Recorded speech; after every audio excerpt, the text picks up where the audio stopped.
कसं आहे मग पब्लिक, आज गेलतो जांबूच्या जत्राला आणि पूर्ण व्हिडिओ बघायच्या आधी आपल्याला फॉलो करून घ्या आणि आपले व्हिडिओ शेअर पण करीत जा. चला मग पहिल्यापासून व्हिडिओ पाहू. घरात गारमाट होत होतो म्हणून आम्ही आलतो झाडाखाली बसायला. तेवढ्या छोटे म्हणलं चला फॅन खाली बसू. मग काय घरात येऊन फॅन चालू करून बसलो. बाकीच्या चालू होतं आवरायचं काम, आपण बसलो तो ब्लॉग शूट करून. एवढं उन्हातच टाक्यात गुड्डाम चाच्याचं खायचं काम चालू होतं. तेवढ्यात आपला कॅमेरामॅन आणि धीरज फोटो शूट करीत बसलेले. एवढ्या उन्हात तानात आमची माराची बार चालू नाही, दोघं फोटो काढीत बसलेले. मग काय धीरज गेलता कपडे बदलाय. मग काय कपडे बदलून आले होतो पर एकदम स्टाईल मध्ये फिरत होता. मग काय त्याच्या मावला त्याला गेलो ब्लॉग शूट करायला घेऊन. धीरजच्या हातामध्ये फुगा होता म्हणून तो काय कॅमेराकडे लक्ष देत नाही. काय बायको म्हणली चला आपल्याला चालताना व्हिडिओ काढायचा आणि व्हिडिओ काढताना आम्ही एकमेकांच्या तोंडाकडे बघून हसत होतो आणि तोच व्हिडिओ आम्ही डबल शूट करत होतो. त्या व्हिडिओ मध्ये पण म्हातारे आहे. तुम्ही सांगा बरं व्हिडिओ मध्ये म्हाताऱ्या माणसाचं काय काम आहे. मग काय पायल म्हणले आपल्या इष्टी यायचा टाइम झाला, इथूनच ब्लॉग चालू करा. काय जत्राला निघलो होतो तेवढेच आपले मोठे साडून मोठे मेवणे आले. मग काय समजांचा आवरल्यानंतर मग काय आपल्या बायकोने 2 बोटाची आरती केली, निघालो आपण. मग काय ह्या वेळेस आपले मेवणे म्हणत होते आम्हाला पण ब्लॉग मध्ये घ्या. चला मग जत्रा कशी भरली पाहू.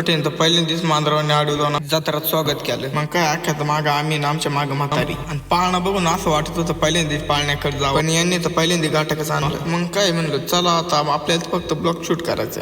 मग अशी अख्खे आम्हाला टाकून गेली होती मागं, त्याच्यामुळे आम्ही अख्ख्यात मोर चाललोय आता. आणि मोर येऊन घाटात पाहतो तर घाटात तर उभं राहायला जागा नव्हती. पार काय पाहिलं म्हणलं चल पहिल्यांदा आपण जागा धरून घेऊ. मग काय एका मागे एक घाटात जागा धरा चाललो. घाटात आपल्या मेवणीनं पण 2 बोट करून घाटात स्वागत केलं. स्वागत झाले पहिल्यांदा आपण जागा गावसाली. जागा गावसली कुठं नाही तर बैल लगेच सोडली होती. पहिलेच बारेल धडक झाली. दुसरा बैल सोडला त्याने फार मारायला सुरुवात केलेली माणसा. मग काय पाहायला म्हणलं चला आपलं घरी निघून लवकर. घरी जायला टाइम नव्हता म्हणून आपण लवकरच निघलो होतो. आणि जत्रा तर काय आपण लय फिरलो नाही, कारण की आपल्याला घरी पण मोकर काम. तेवढंच आपल्याला भेळवाल्याचं दुकान दिसलं, मग गेलो भेळ घ्यायला. काय एकदा पिंपरखेडच्या दिशेने निघलो. मित्रांनो ब्लॉक आपला इथवरच होता आणि जाता जाता फॉलो करून जा. नुसताच रील्स बघण्यात वेळ घालून जरा काम पण करीत. मित्रांनो आपले 4 के लवकरच करून टाका. आपल्याला iPhone 13 Pro Max लवकरच घ्यायला. कसं तुमच्या सपोर्ट आपण काय पण करू शकते.